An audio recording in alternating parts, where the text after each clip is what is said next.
Okay folks, welcome to another Friday Waffle. Hang on, I need to start driving. I know what you're thinking, that skanky bastard's got the same top on as last week. And you would be right in thinking that, or saying that I should say. Let's move that across a wee bit. Whew, yeah, I hope you're all doing alright. I'm absolutely knackered. I've had a really busy week. My excuse me, my girlfriend is in the process of moving house. She's actually bought, well sorry, I'll start again. She's sold her house and she's renting a house.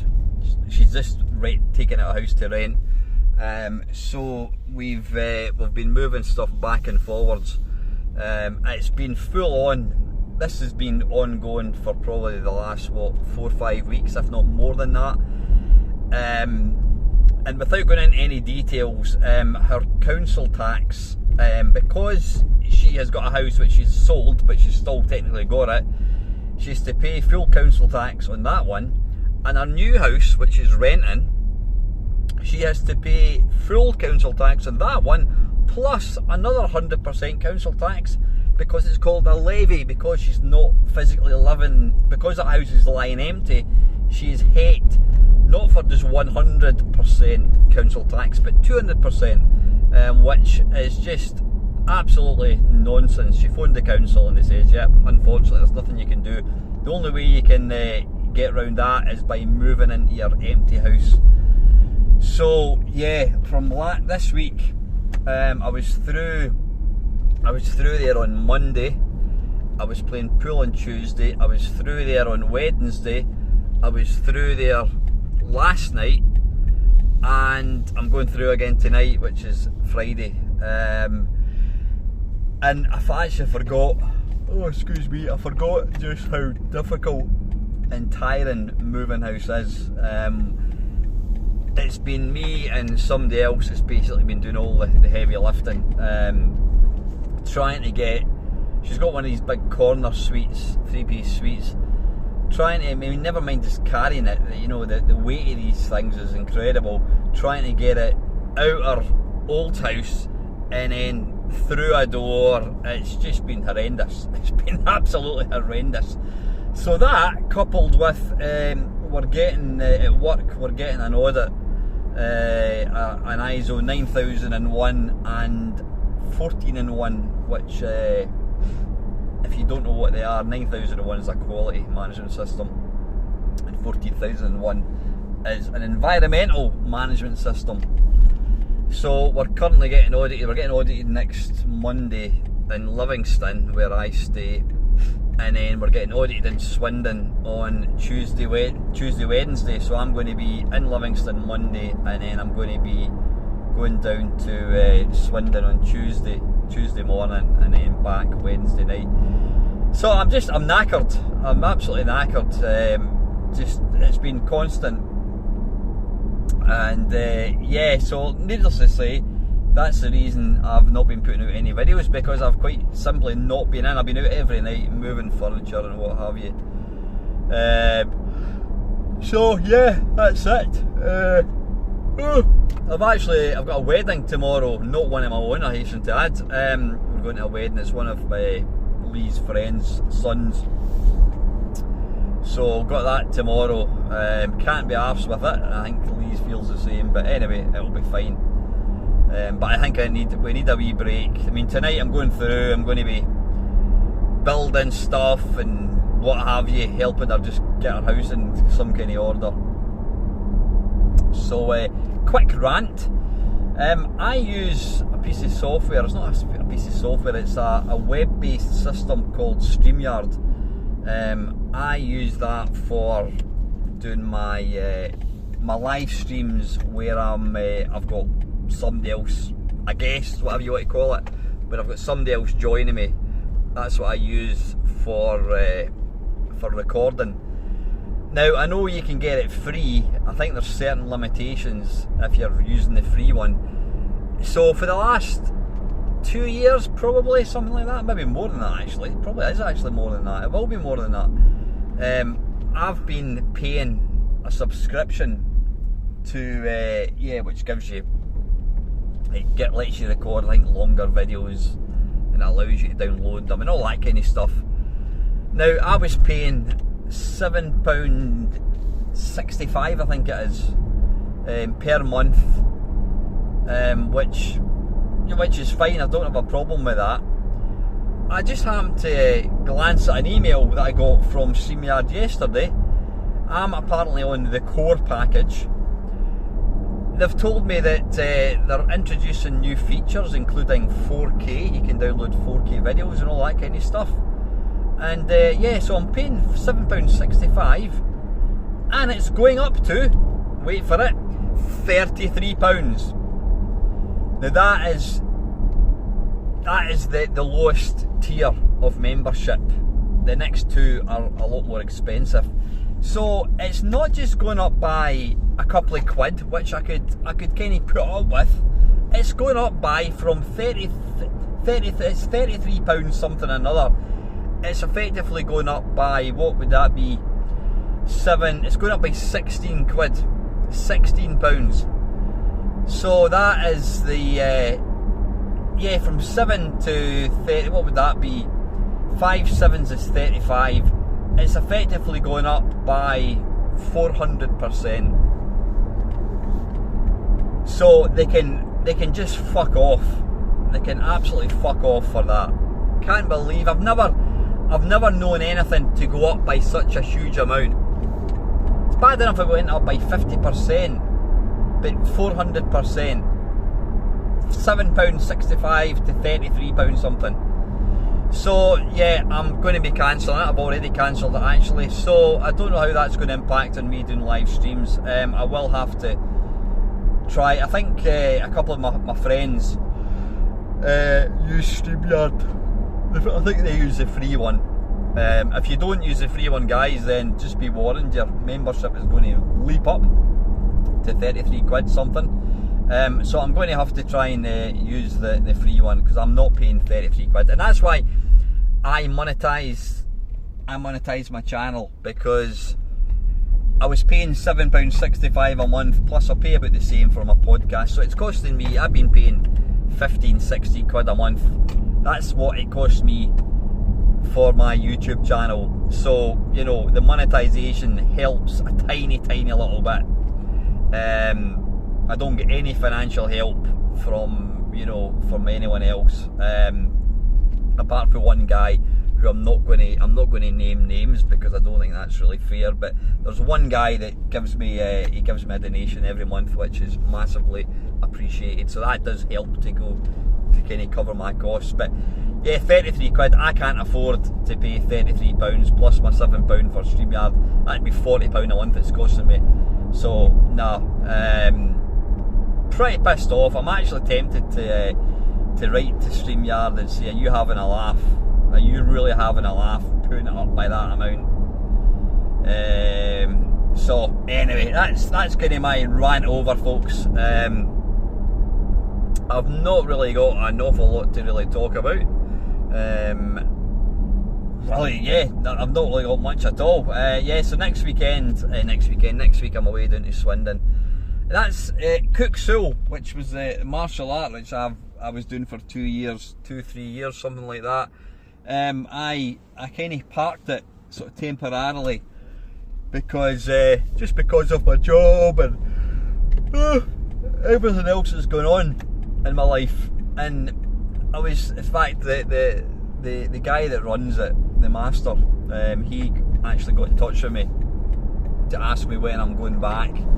I've not replied to him because right now I don't see me going back anytime soon, if at all.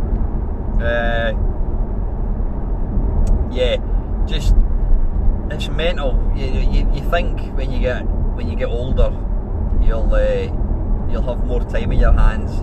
It's the complete opposite. I don't know why that is. So even if I did want to go back to Cook Soul, I'm just, real life kicks your ass. I know you're not moving house every day, and I don't go to Swindon every week. I go once a month. But yeah, it's mental just how your spare time excuse me, your spare time just utterly vanishes. So yeah, I've not been doing any. I've not been playing any games. I've not been playing any even modern games. I've not had my Xbox on for probably a couple of months. Hopefully once things settle down I will kind of get back into it again. Just want to say a massive thank you to the people that took time to record a video response to my question, which I can't even remember what the hell I was talking about. I think I was asking people if they felt that video games, anticipation of a new video game, has that anticipation lessened with the advent of the YouTube, of the internet. You know, you just don't get the same excitement that you did back then.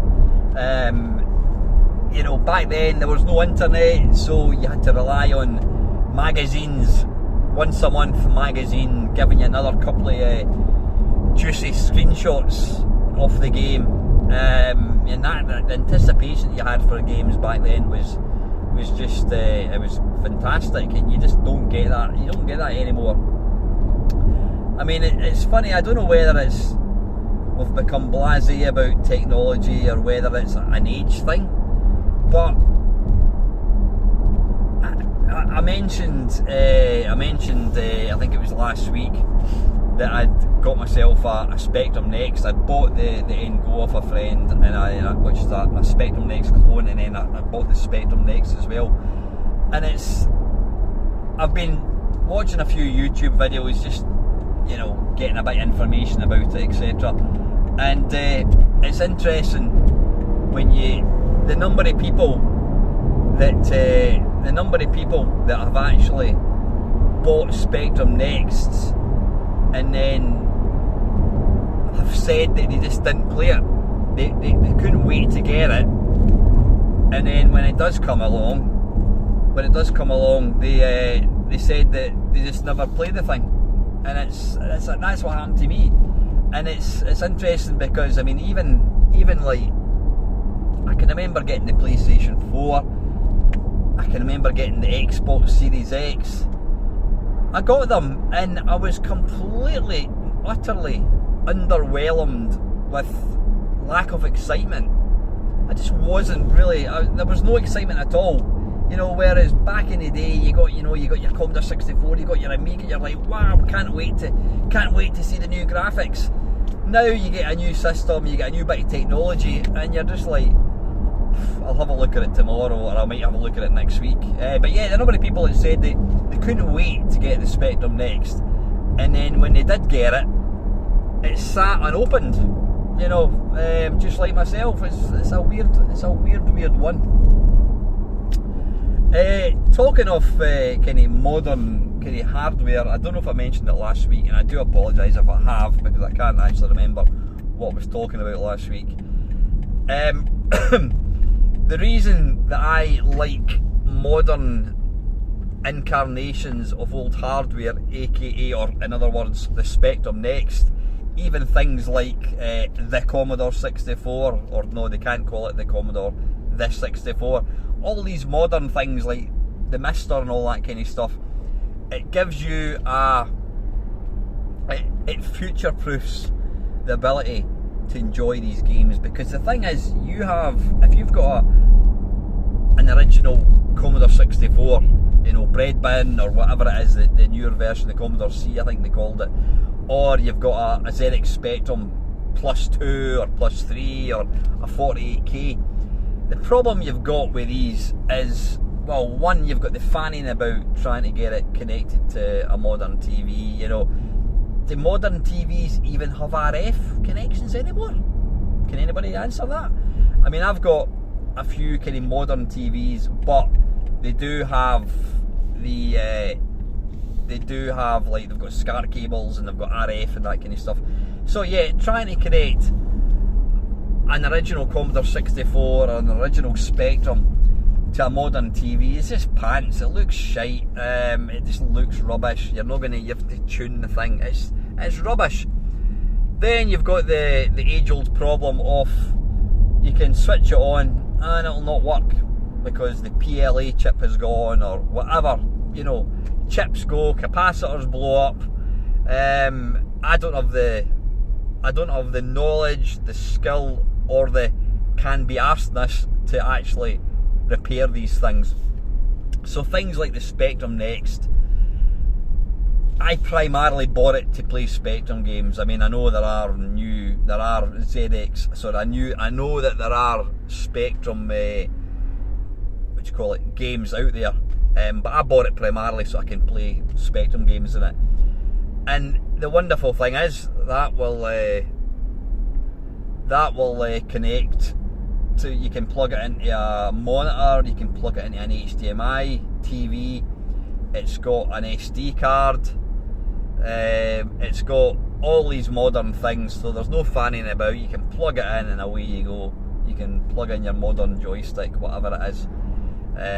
Just fantastic. In fact, I think now that I'm talking, I think I did mention this, so anyway, apologies. I know you're probably getting a lot of repeat. You're getting last week's waffle again regurgitated, and I thought to myself, right, great, I've got the Spectrum ticks. And here's the thing, I've got a good collection of old hardware, which I do want to sell. I'm just too bloody lazy. What I need to do, I need to, even if it's once a month, one system a month, I'll dig it out, I'll take photographs of it, I'll put it up for sale and get rid of it. But I've just been too lazy. I want to get rid of, I mean, what have I got? I've got various Atari 2600, I've got an NES, I've got an Atari 800, I've got an Atari 400, have I got a rubber keyed Spectrum? I don't think I do actually. I do have a couple of C64s, I might just keep them. I've got a BBC, I think I've got 2 Electrons, plus I've got various consoles, PlayStation 2s and all that kind of stuff. But yeah, I'm not interested in keeping, because I've got the Mister now, I can play all these systems, which is fantastic.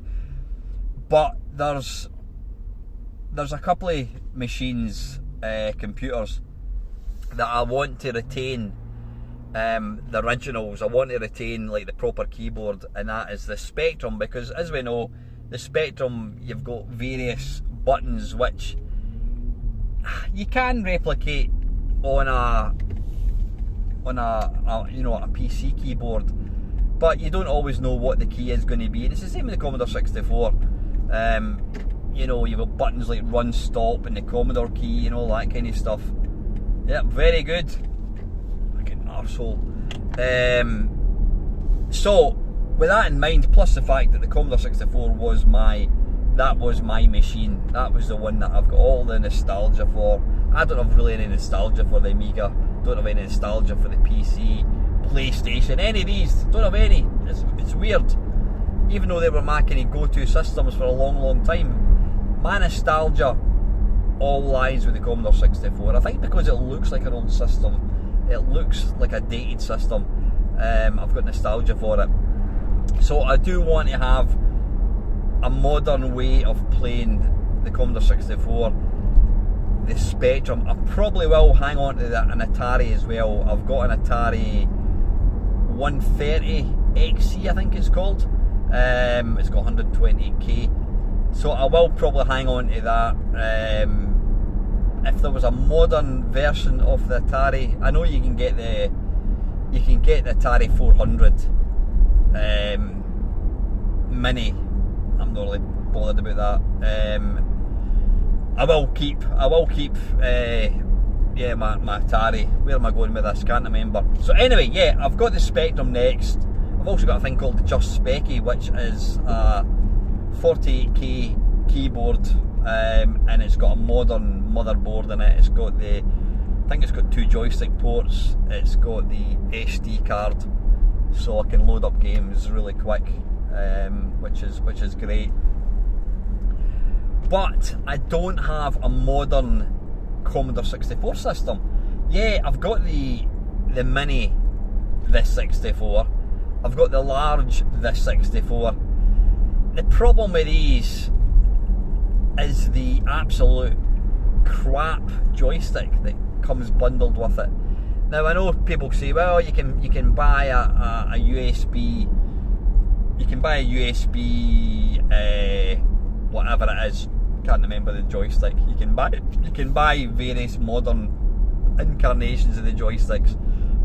But the problem is with these mini systems, you've got to have like the joystick that it comes bundled with, which is absolutely awful. There's different buttons to bring up the menu, there's buttons to exit games, there's about 4 or 5 buttons, so you need to have this thing, and it's crap. And that is the reason that I never really use these modern systems like this 64 or this 64 Mini, because of the shit controllers. And even the Amiga, I mean, yeah, I've got the is it Amiga Mini, and again the joystick is no, in fact that's not too bad. It uses a CD32 controller, so that's not too bad. But yeah, the joystick that comes bundled with the 64s are just crap. So that said, I want to get a modern something modern that will replicate the Commodore 64. And so my first sort of like thing I thought about was, why don't I get one of the Mega 65s, which is, it's an FPGA machine. It kind of looks like a Commodore 128 stroke Amiga. It's quite a big machine. It's nice, and I've watched a few videos on it, and it does look nice. So that's fine. But the big problem for me is the price. They are selling for, to get one imported into the UK, I think it's about £600, and then you've got another additional £100 of customs. I am not paying 700 quid for a machine so I can play Commodore 64 games on it. It's not happening, absolutely not.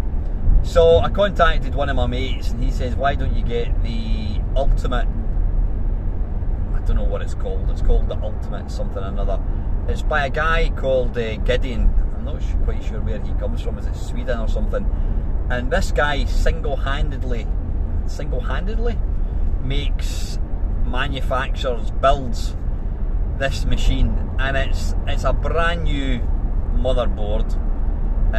It's got SD card, I think it's got VGA and HDMI functionality.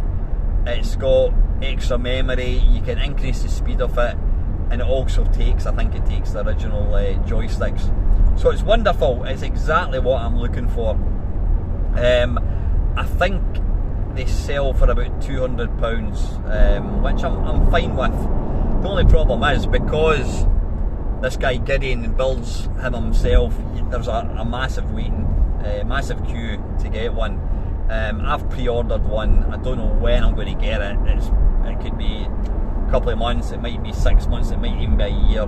I do actually have an Ultimate 2 cartridge, which again is made by Gideon, and that plugs straight into your Commodore 64. So that's what I use at the moment. It's a wonderful thing. This Ultimate Elite, what I think it's called, the motherboard, it's got all the functionality of an Ultimate 2 cartridge built in. So yeah, that's the plan. I'd really like to get that. Once I get that, then I think I'll be quite happy. I don't have any real urge or impulse to get anything else. So yeah, that's the plan. Excuse me. So yeah, I need to really think about what I'm wanting to sell. I want to get rid of virtually everything, apart from obviously I've got a couple of Vectrexes which I'm hanging on to, because you can't emulate the Vectrex. You can, but it's just nowhere near as good. So the stuff that I'm going to sell, if anybody is genuinely interested in buying any of this stuff, what am I going to be selling? I've got an Atari 2600, I've got an Atari 800, and I'm not talking about the XL one, I'm talking about the original tank version, the huge one. I've got an Atari 400, I've got an Atari 7800, I've got various consoles. If anybody's interested in any of these, please let me know. You know, I'm sure we could work something out. But what I plan to do is put it onto, there's a number of Facebook pages. Is it Retro for Sale, I think it is. Just on a tangent, my girlfriend is selling, she bought herself a laptop, an HP laptop, about a year and a half ago, but then she got given a laptop from her work, so she never uses her personal one. She never ever uses it. It's a lovely little machine. So she asked me, she said, would you mind like selling it on my behalf? So I've put it up on Marketplace, and I had a look online at kind of prices, and I thought, right, 150 quid, it's mint condition. I mean, the battery lasts about 2.5 hours. It has quite literally been probably used, it's been used probably a handful of times, if that. So I've got it on Facebook Marketplace, and honestly, you lose the utter will to live trying to sell it on that thing. I don't know what it is. I've had so many messages from people in Nigeria wanting to buy it, and they'll just say, what's your lowest offer? Or I will give you £50, and you're like, fuck off. And they keep messaging you. They keep saying, oh, you know what, you're not replying to my message, and all this kind of bollocks. And it's just, you lose the complete and utter will to live trying to sell on that thing. And that's why I'm not going to attempt to sell any of my hardware on Marketplace. It's an awful place to sell stuff. It really is. So yeah, if you are genuinely interested in anything, let me know. I mean, I want to obviously get my money back on them. You know what I mean? Things are going for quite a bit of money, you know. But I'm sure if I was selling to somebody that knows me, we would come up with something. So anyway, listen, I think that is it. I will in the next couple of weeks. I've not done any live streams. Well, I did a live stream a few weeks ago. Who did I do it with? Yeah, I did it with like a few of my mates. I am planning to, in the next couple of weeks, 2 to 3 weeks, I am planning to do a live stream on not on a Sunday. I am planning to do a live stream maybe on a Friday night, play some games. I have missed them, you know. I'm glad that I'm not doing them all the time, because it's no longer a chore. It's become something that I can do because I want to do it, and that's the way it should be. Yeah, so I will be doing a live stream at some point when I can be asked. Probably going to be like a Friday night, something like that. I'll let you know. I know Play Blackpool is, in fact I can't not mention this. Yeah, Play Blackpool, I've been to probably about 6 of them. I've obviously hosted talks in 2 of them.